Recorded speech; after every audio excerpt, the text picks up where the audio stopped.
All right, join me once again here on the Matthew Filipowicz Show is my good friend Bryce Covert. Bryce is a writer for the Nation magazine and the economic policy editor at ThinkProgress, all of which and more you can find at brycecovert.com. You can also find her on Twitter at Bryce Covert. Bryce, thank you so much for being on the show again. Thanks for having me on. All right, so Bryce, you recently wrote a really interesting article for ThinkProgress on a radical program in Minnesota to close the gender wage gap that most people probably haven't heard about. Why don't you tell us all about it? Sure. So I think most people these days have heard the phrase equal pay for equal work. The idea behind that being if a woman and a man hold the same job, they're both lawyers, they're both cashiers, whatever it is, they should be paid the same amount. But in the 80s, there was actually a pretty strong movement towards pay equity or comparable work, which is a little bit different. It says that women and men should be paid the same if they're doing similar work. So they can be in two different jobs, but if their work looks really similar, this says they should be paid the same amount. And it's not something I think a lot of people have heard about. I'll admit to the fact that I hadn't heard about it really, and I've been writing about the gender wage gap for a very long time. And not only did I not hear about it, but I didn't realize that by 1989, 20 states had made these comparable work or pay equity adjustments among their government workforces. And so this happened then, and it was sort of strong. It brought a lot of women a lot of raises and changed a lot of pay scales. But a lot of these governments actually did sort of this one-time thing, didn't repeat it, and it's sort of fallen off by the wayside. However, in Minnesota, what's really interesting is that their comparable work law is still very much in effect. What it means is that every 3 years, all local governments in Minnesota have to report to the state government about their pay scales.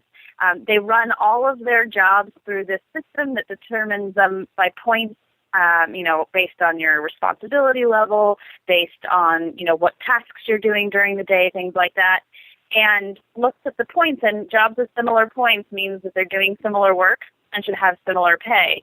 And every 3 years they have to report this.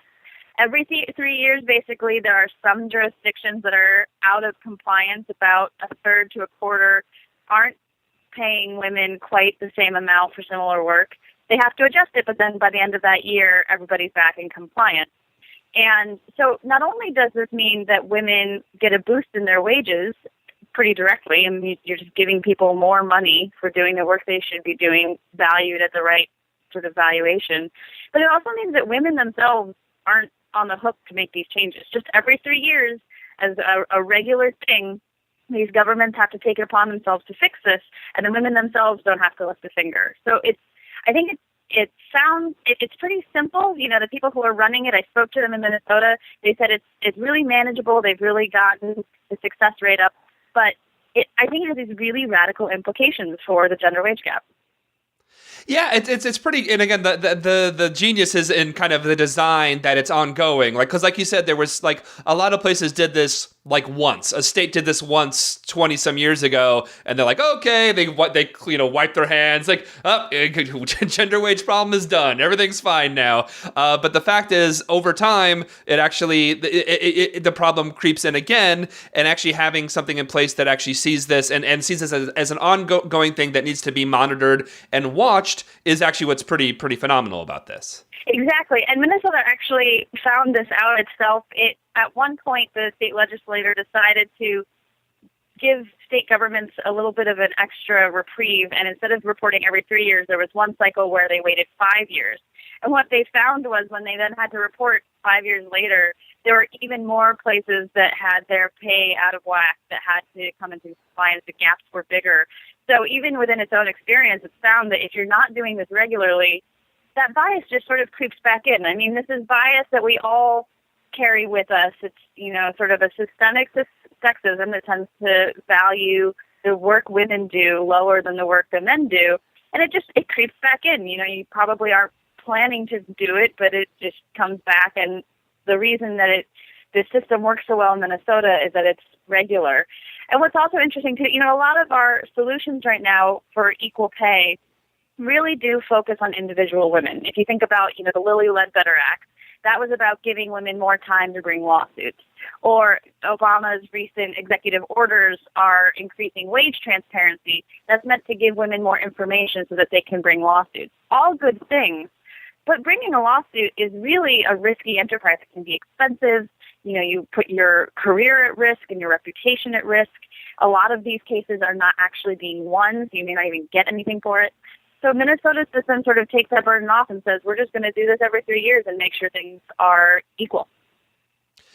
Again, I'm talking to Bryce Covert, writer for ThinkProgress and The Nation. You can find her at brycecovert.com. Yeah, so so other than Minnesota, I've never heard of this until I read your article on it. Like, is it something that other states are even aware of or would be interested in doing, or even something even we could do on a federal level and stuff like that? Like, because it seems like something that it seems like the right way to actually go about this, to have it that's something that's constantly, re-examined and made sure that it's in compliance.